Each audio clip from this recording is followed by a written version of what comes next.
자, 이번 시간은 내연기관 본체에 대해서 설명을 드리겠습니다. 자, 내연기관의 본체, 엔진의 본체 중에 크게 나눠서 실린더 헤드가 있습니다. 실린더 헤드는 이제 연소실을 포함한 실린더 헤드, 상단 부분을 얘기합니다. 엔진의 실린더 플러그는 엔진의 하단 부분에 해당되겠습니다. 이거 크랭크 축은 내부에 실린더 블록 내부에 들어가는 기관이고, 플라이는 외부에 엔진 바깥으로 이제 나와 있는 시동 장치라고 얘기할 수 있습니다. 베어링은 아까 사행전기관에 제가 설명드렸듯이 이것도 좀 자세히 좀 이따 설명하겠습니다. 자, 엔진을 형성하는 그런 부분들은 실린더 헤드와 블록이 있습니다. 맨 밑부분에, 여기서 이제 설명 안 하는 맨 밑부분에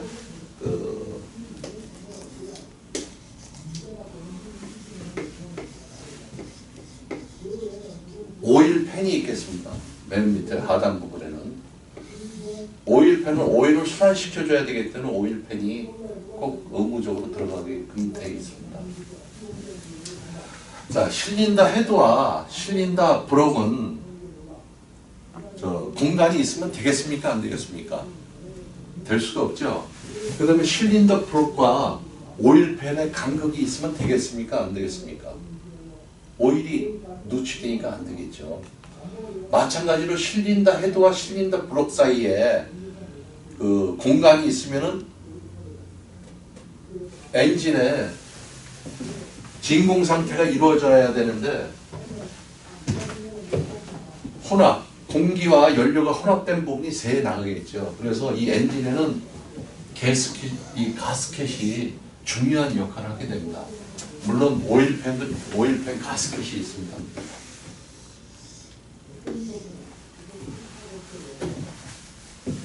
자, 실린더 헤드에는 여러분들 알다시피 밸브를 조종해주는 로커암이 있습니다.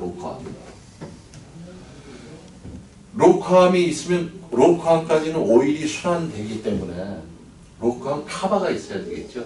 실린더 헤드 카바라고 합니다. 실린더 헤드 카바 위에 에어 클리너가 있습니다. 공기 흡입하는. 이 구성 요소는 실린더 헤드에는 로커암과 커버가 있고 연소실이 있습니다. 연소실은 단면을 보게 되면, 자, 사기통 같은 경우에 실린더 헤드가 있다면은 이후에 로커암이 다 있다면은 폭발을 해야 되겠죠. 자, 엔진이 요 끝까지 피스톤이 이 끝까지 올라간다고 치자면은, 자, 이 공간이 없지 않습니까? 공간이 없으면은 폭발할 공간이 없는 건 말이 안 되잖아요. 그래서 여기 연소실을 이렇게 공간을 두게 됩니다.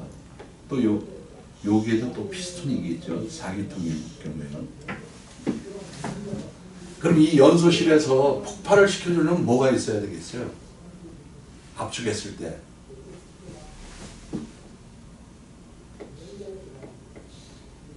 여기 밸브가 들어와야 되겠죠. 밸브가. 그래야 혼합된 공기도 들어와야 되고, 또 혼합된 공기가 폭발했을 때 배기도 해줘야 되지 않습니까? 그래서 흡입 밸브와 배기 밸브가 동시에 있습니다.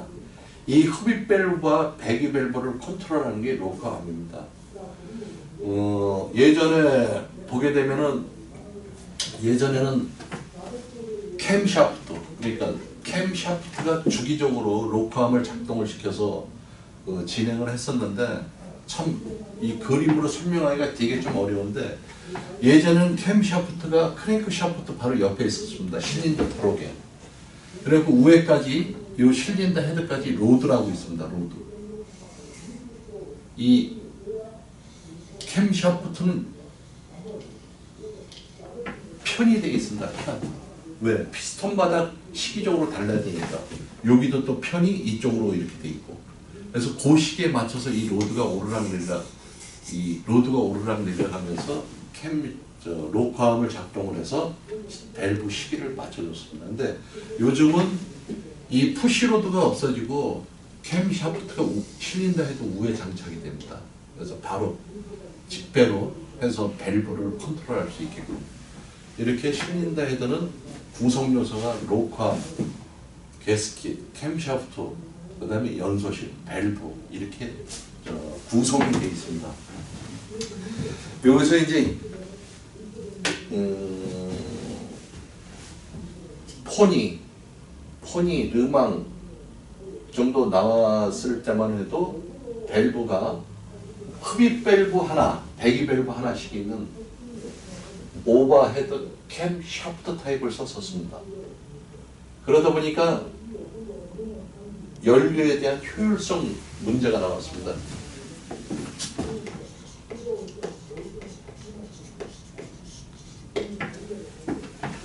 지금 많이 개선이 되고 있습니다만 효율성 문제 때문에 흡입 밸브 2개, 배기 밸브 실린더 하나에 2개를 한번 시행을 해보자.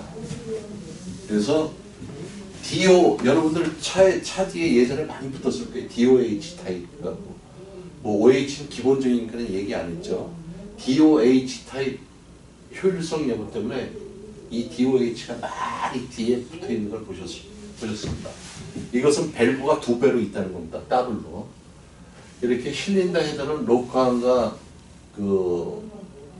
혼합된 기체가 들어왔을 때 폭발을 할 때까지 기능을 실린더 헤드에서 다 하고 있습니다. 실린더 상단에서. 하단에서 그럼 뭐하냐? 하단에는 피스톤이 4개 들어가면 실린더가 있어야 되겠죠. 실린더는 제가 설명을 안 해도 더 잘 아실 겁니다. 피스톤도 제가 설명을 안 해도 아까 첫 시간에 여러분들한테 다 말씀드려서 다 설명이 됐고, 커넥팅 로드도 말 그대로 피스톤에서 크랭크 샤프트까지 연결해주는 로드가 커넥팅 로드입니다. 커넥팅 로드는 직선 운동에서 메탈 베어링에 의해서 크랭크 샤프트에서 회전 운동으로 바뀌게 되어 있습니다. 이게.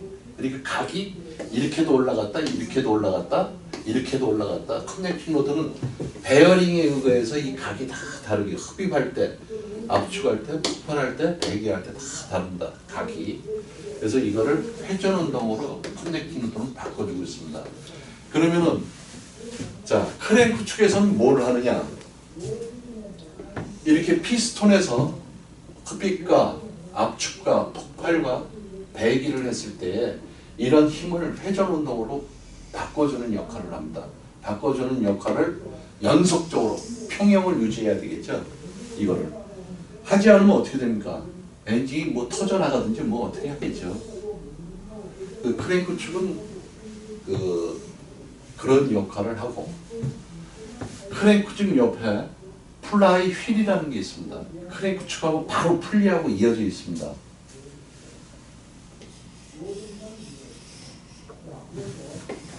이게 크랭크 축이라 그러면은 이 끝에 이 풀리에 플라이 휠이 연결되어 있습니다. 이 끝에는 이제 기아로 되어 있습니다.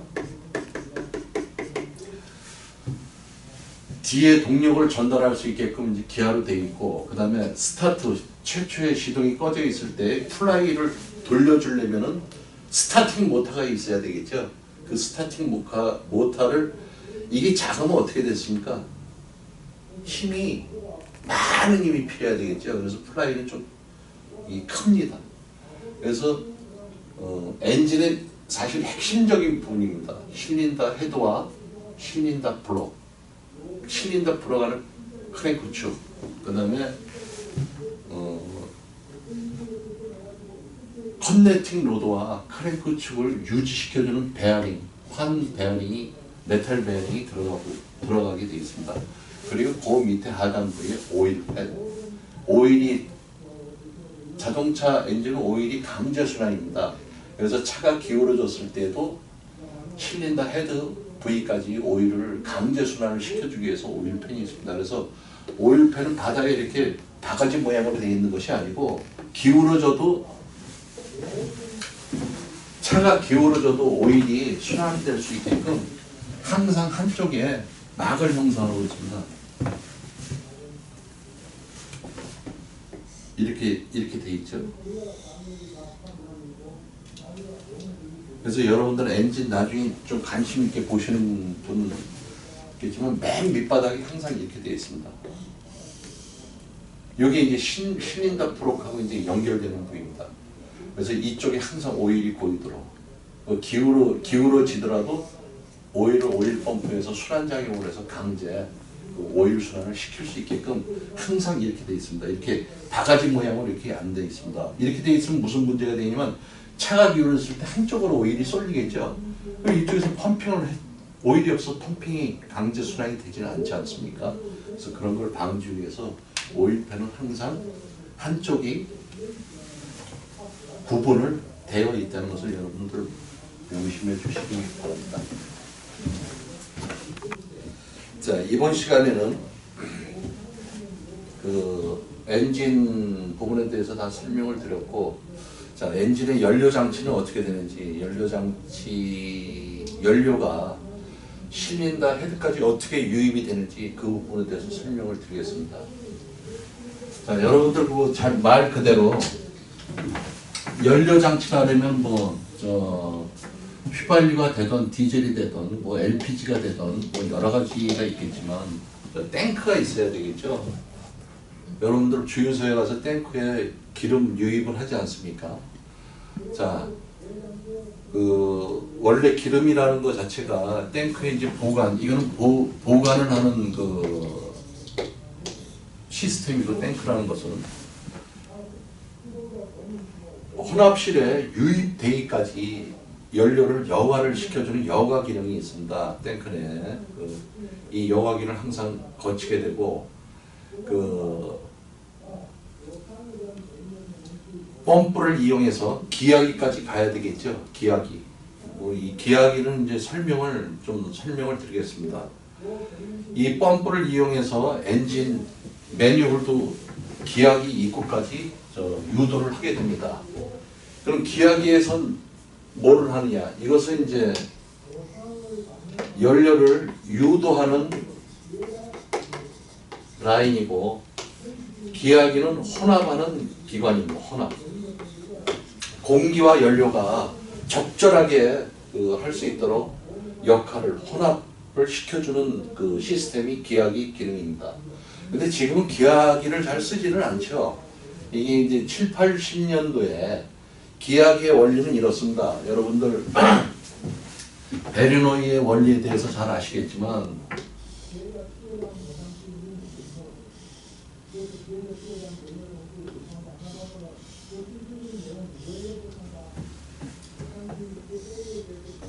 공기가 유입됩니다. 기하기의 원리는 간단합니다. 이 안에 노즐이 있겠죠. 그리고 여기에 드로틀 밸브가 있습니다. 이게 이제 공기되는 양을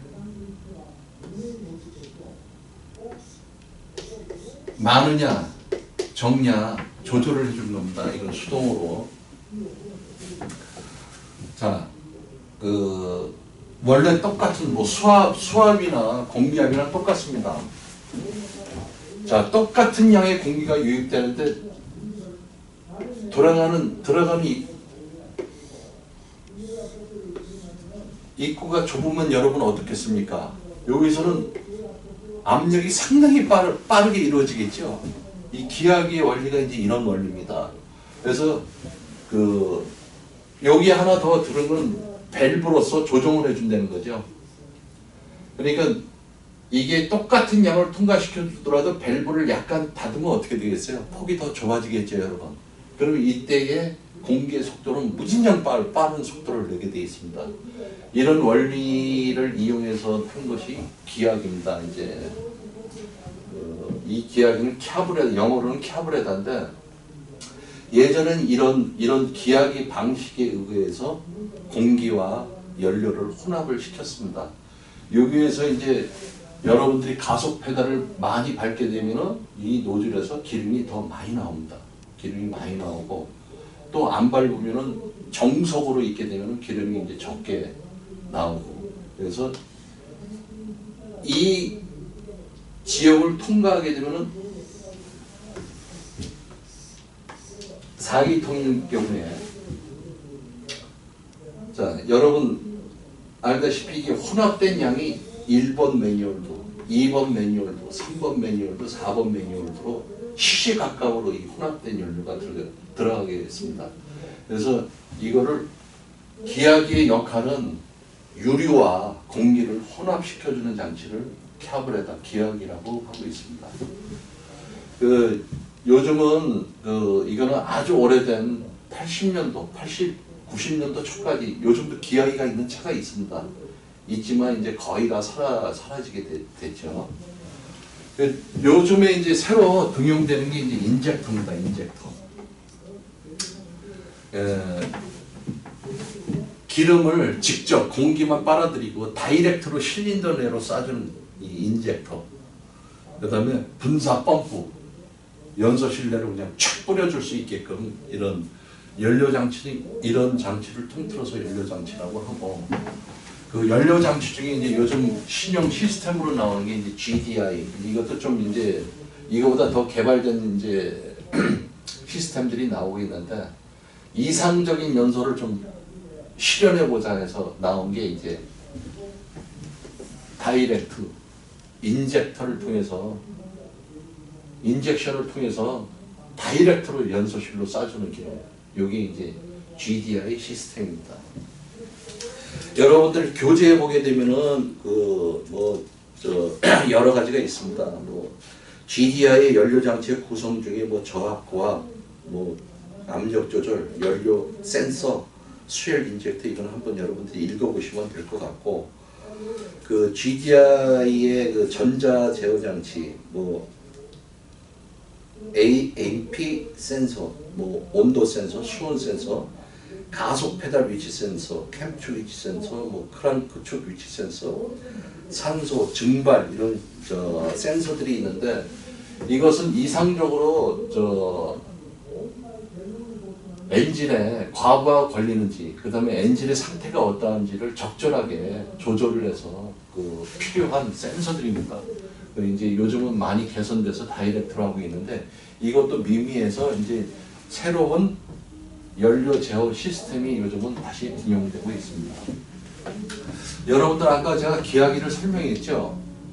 이게 흡입 포트 그러니까 기하기를 통해서 연료 공급을 해 왔었습니다. 근데 이 GDI 같은 경우에는 디젤 타입하고 똑같이 연소실 내 디젤도 여러분들이 아까 설명을 했지만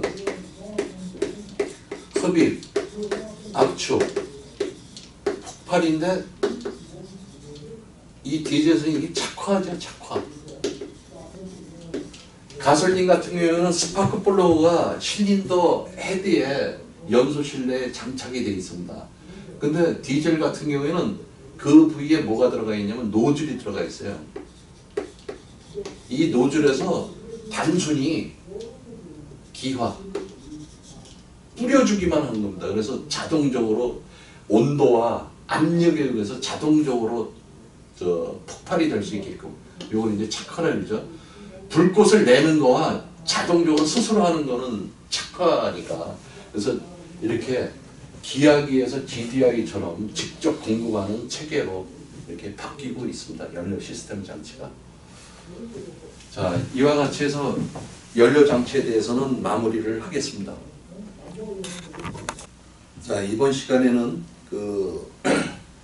자동차의 노크에 대해서 여러분들한테 설명을 하겠습니다. 오늘까지 한 강의 중에 좀 예상되는 문제, 그 다음에 예상되는 문제는 꼭 한번 여러분 교재에서 예상 문제가 있으니까 그걸 한번 공부해 보시고 이 자동차 전공을 한 친구들도 자동차 노크에 대해서 잘 모르는 친구들이 많습니다. 자동차 노크라는 표현은 들어봤지만 노킹이라죠. 노킹.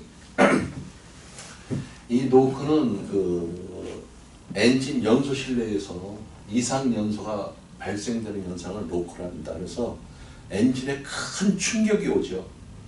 이제 평균 유효 압력이 높다든가 흡기 온도가 아주 높을 때, 실린더 온도가 높거나 혼합비 농도가 농후할 때, 이런 때에 피스톤이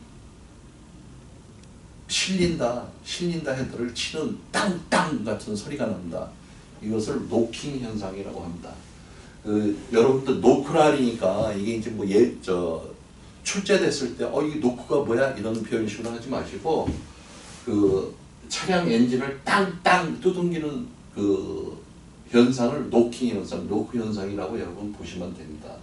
그래서 그 부분에 대해서는 여러분 교재에 노크에 대해서 간단하게 설명을 했으니까 그걸 좀 참조해 주시고 여태까지 그 자동차 노킹에 대해서 그 예상 문제로 뭐 한두 문제 나온 적이 있었는데 사실 이것은 자동차 전공하는 학생들도 상당히 받아들이기 어려운 기술적인 부분들이 있는 부분입니다. 설명하기가 사실 좀 어렵고 이랬을 경우에 이제 자동차의 노킹 현상이 발생된다.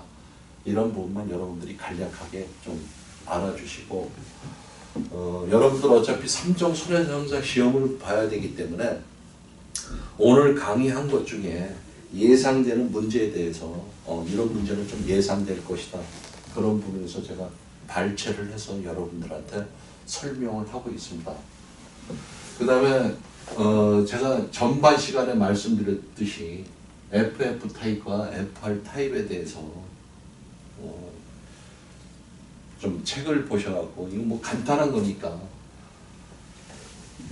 파워는 어디서 발생이 되고 구동은 어디서 발생하느냐에 따라서 그 다른 부분이니까 여러분들 교재에 장점과 단점이 있습니다. 그 외우는데 이렇게 시간이 오래 안 걸릴 겁니다. 그 부분에 대해서도 여러분들이 좀 명확히 학습을 좀 하셔야 될 것 같습니다. 세 번째로 동력 전달 장치에 대해서 좀 예상되고 있습니다. 이제 저도 여기서 강의를 하지만 요번에 이 강의를 맡으면서 저도 KB 손해보험에 23년 동안 경력을 갖고 있습니다만 저도 출제위원으로 들어갈 기회가 있었는데 뭐 보름 동안 회사를 뭐 벗어나야 되기 때문에 출전을 하지 못했습니다.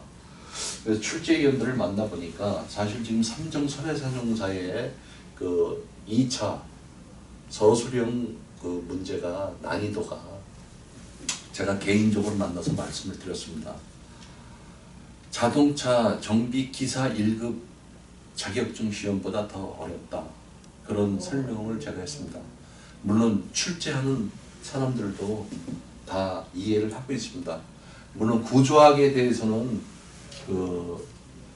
지금 공대 교수 중에 교수들이 이제 이 문제를 출제하고 있는데 누구라고 제가 말씀 못 드리겠는데 이게 자동차 보상 실무, 3종 손해배상 실무와 이런 것들이 연관이 있느냐. 제가 여러 가지 말씀을 드렸고 가능하면은 실무에 영향이 있는 그런 방향으로 좀 출제를 해달라 개인적으로 저도 요청을 했습니다. 그래서 이제 그러다 보니까 자동차의 매뉴얼이라고 그랬죠. 동력이 어떻게 전달되고 어떻게 자동차의 시동이 어떻게 걸리는지, 그 다음에 엔진의 역할하고 엔진의 구동 원리는 어떠한지, 이건 사실 기본적인 거거든요. 보상 실무에도 꼭 필요하고. 그래서 이 동력 전달 장치에 대해서는 여러분들한테 말씀을 드렸습니다. 요 FF, FR에 대해서는 뭐 RR은 알 필요가 없으실 것 같고 주로 차량이 FF, FR이니까 주로 여러분들이 보상 실무하셨을 때 그런 식으로 하고 동력 전달 장치는 이제 출제를 하게 되면 전화하려면 출제를 이렇게 하겠습니다. 차량의 동력 전달 장치에 대해서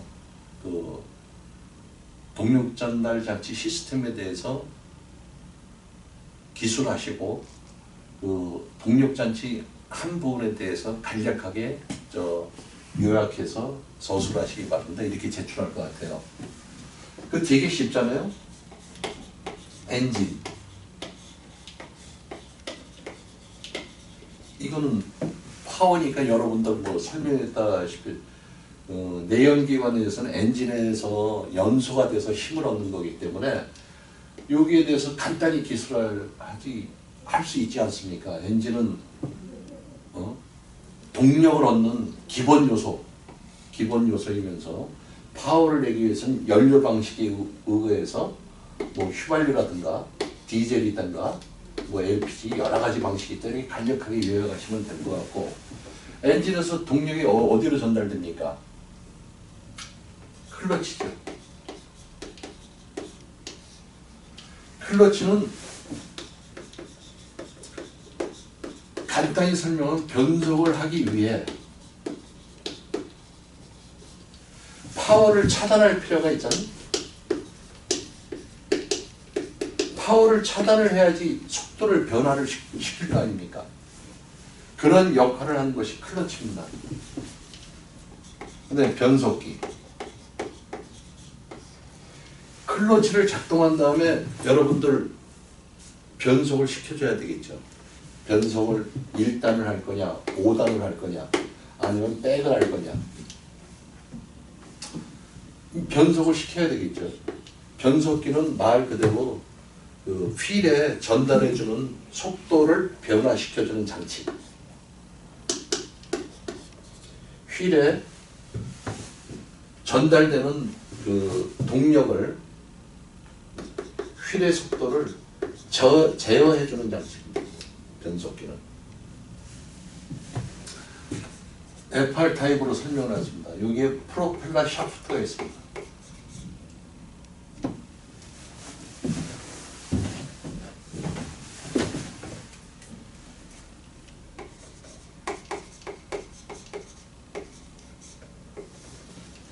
이 연결장치죠. 연결장치. 동력을 전달해주고 회전 운동을 그대로 유지시켜주는, 회전을 유지시켜주는 뒷바퀴까지 전달을 해야 되니까 연결장치입니다. 프로펠러는. 그 다음에 종감속 장치가 되겠죠. 여러분들 화물차에 보면은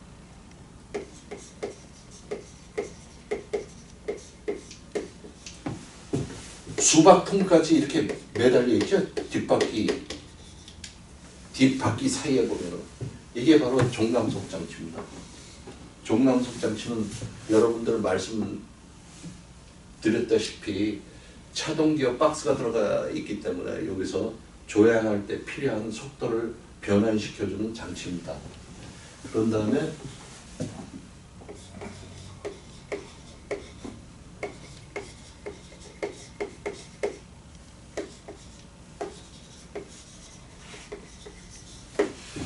리어 샤프트 양쪽으로 변화시켜줘야 되겠죠. 속도를. 이 리어 샤프트의 역할은 프로펠러 샤프트와 마찬가지로 양쪽 양윤의 그 연결 장치입니다.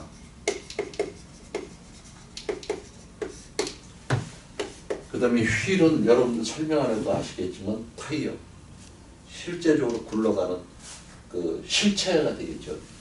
이렇게 동력 전달 장치에 대해서 이게 보통 기술하기 좋지 않습니까? 저는 뭐 간단하게 설명을 했습니다만 거기서 이제 조금씩 첨삭을 하면은, 근데 이제 통상적으로 저 2차 서술형에 대해서 그 심사위원들이 그 중점적으로 두는 부분은 배점 주는 기준은 이 글을 잘 쓰고 못 쓰고, 글을 못 쓰는 학생들도 있지 않습니까? 이 동력 전달 장치에 대한 시스템에 대해서 이해를 하고 있느냐 없느냐. 나는 여기까지뿐이 못 썼어. 근데 쓰다 보니까 뭐 시간이 안 돼서 나는 여기까지 다 썼어. 근데 이 약수라시의 요기에서는 그렇게 자세히 쓰질 못했어. 이런 두 가지 변형된 그 답들이 나옵니다. 여러분들이 이제 어차피 시험이다 보니까 채점하는 기준은 이 시스템에 대해서 알고 있는지 여부가 중요한 그 핵심입니다. 그래서 여러분들이 쓸 때는 항상 큰 대목을 먼저 적은 다음에 이거를 요약을 해서 나가는 방향으로 잡으십시오. 그러다 시간이 없으면 못 쓰면은 예를 들어서 이거 3개만 여기까지 약수를 했다고 칩시다. 그렇다면 제가 직접 심사위원들한테 물어본 사람입니다. 이 사람은 그래도 좀 아네. 7점. 이거를 먼저 써놓고 이 요약이 좀 작게 된 사람은 이 사람은 동력 전달 장치 이 시스템에 대해서 알고 있는 사람이네.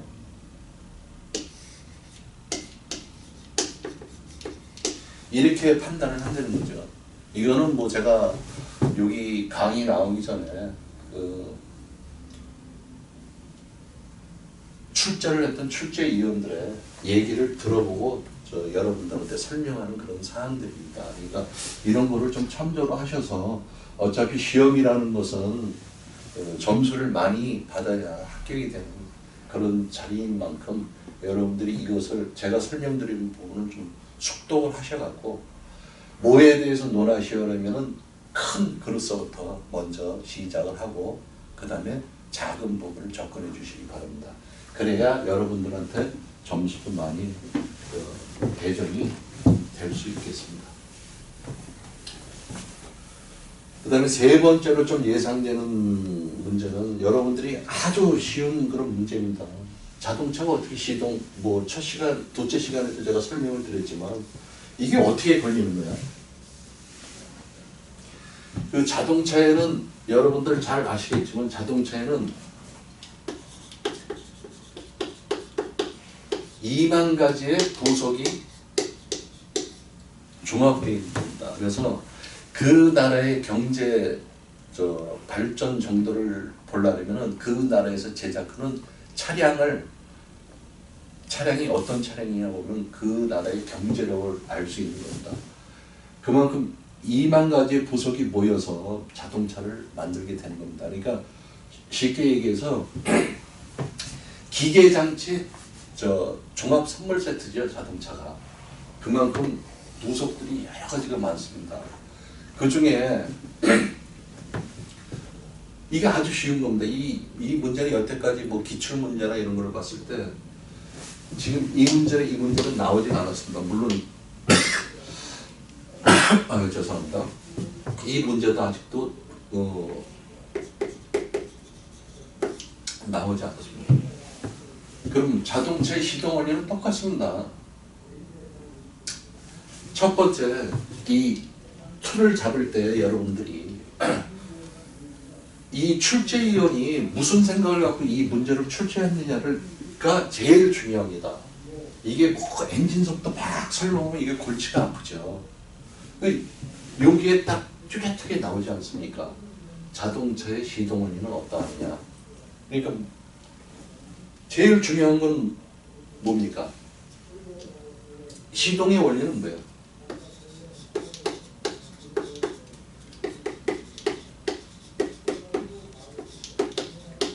엔진을 살리기 위함 아닙니까? 엔진을 살리려면 어떻게 해야 되겠어요? 여러분들 차에 앉아서 시동을 켜면은 뭐가 발생이 됩니까? 우리 눈엔 보이지 않습니다. 자, 이 배터리에서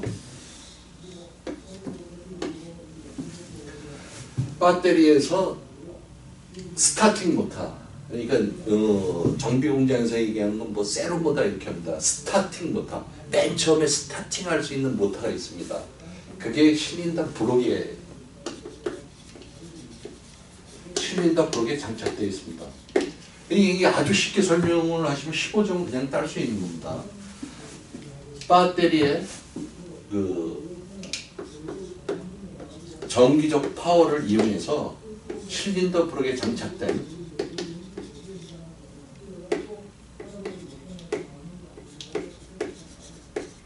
플라이휠을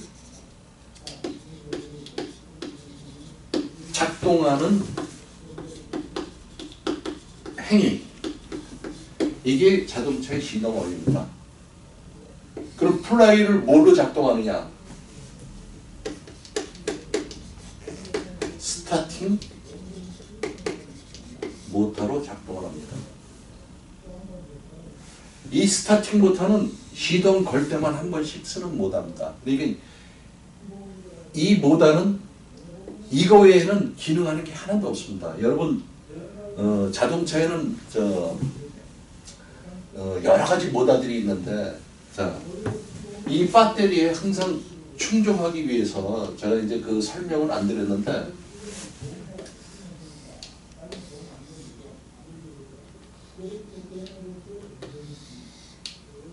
이 크랭크 풀리에 파워가 나옵니다. 이게 회전 운동이 돌아가는 회전이 운동이 됩니다. 이게 항시 걸려 있는 풀리에 같이 맞물려 있는 모터가 있습니다. 그게 바로 모터는 아니지만 발전기입니다. 교류 발전기. 여러분들 차량을 갖고 있는 분은 잘 아시겠지만 뭐 카센터에 가시면 배터리가 나갔대, 발전기가 나갔대. 여러분들 얘기하는 게 이 교류 발전기입니다. DC. 이건 항상 크랭크 샤워도하고 풀리에 맞물려 있습니다. 맞물려 있는 게 여러 가지가 있죠. 파워 펌프도 맞물려 있습니다. 이거는 여러분들 파워 펌프도 화물차 같은 거 큰 차를 넣으면 이 손으로 핸들을 돌린다고 이 바퀴가 돌아가겠습니까? 이 파워가 항상 물려 있습니다. 이 발전기가 항상 시동을 걸게 되면은 전기를 발전을 시키게 돼 있습니다. 이 발전이 어디로 가냐? 이 배터리로 가게 돼 있습니다. 이 배터리 역할을 하는 게 많죠. 시동을 걸 때에 전기적 파워도 주긴 하지만 양한 운동실 전조등, 그 다음에 브레이크 등, 하여튼 전기를 하는 건 이 배터리에서 다 전기 배선이 이동돼서 운용을 하고 있는 겁니다.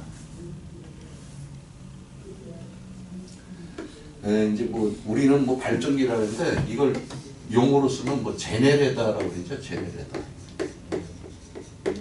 카센터 가서 제네레다 갈아야 된대. 이 바로 발전기를 얘기하는 겁니다.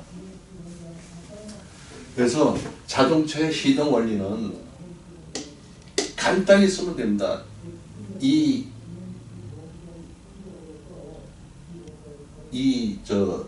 수험생이 자동차의 시동 원리에 대해서 명확히 알고 있는지 여부. 이게 글을 잘 쓴다고 된 것도 아니고 요 원리만 그대로 적용을 시켜주면 여러분들 되겠습니다. 그 다음에 제가 뭐 이거 설명하다 이 생각도 지금 났는데, 이 엔진에서 이 크랭크 풀리에 맞물려 있는 항상 가동하는 그런 뭐 발전기서부터 이런 거에 대해서 논하시어 그런 문제가 제출될 수도 있습니다. 그래서 여러분들 그 자동차 시동 원리에 대해서는 설명을 드렸고, 엔진의 역할 및 구동의 원리는 제가 설명을 안 드려도 될 것 같습니다. 뭐 아까 말씀드렸듯이 흡입, 압축, 폭발, 배기 운동에 의거해서 혼합된 연료가 직선 운동을 회전 운동으로 바뀌면서 구동하는 파워를 갖게 된다. 그런 원리를 알게 되면은 여러분들 쉽게 쓸 수 있을 겁니다. 여기 뭐 이거보다 더 한 거는 동력 전달 장치겠죠. 이런 것도 쉽게 요약해서 쓸 수 있겠고, 보통 오늘 그 한 강의 중에는 이 정도의 예상 문제가 되지 않을까 그렇게 생각 저는 해보고 있고, 저도 한번 구상을 한번 더 해보겠습니다. 예상 문제를 여러분들한테 많이 알려줘야 될 것 같고, 단 하나 그 출제위원들의 또 어려운 그런 부분들도 있더라고요. 이게 어차피 학생들의 수험생들에 대해서 변별력을 가져야 되다 보니까 뭐 변호사 시험이나 회계사 시험이나 다 마찬가지이지만 실무에 나오지도 않는 그런 어려운 고난이도의 문제를 출제하는 그런 어려운 부분도 그분들이 갖고 있는 숙제라고 한다는 거예요. 그래서 오늘은 바디와 샤시, 특히 엔진, 연료장치나 점화장치 이런 부분에 대해서 오늘은 여기까지 하고 강의를 마치겠습니다.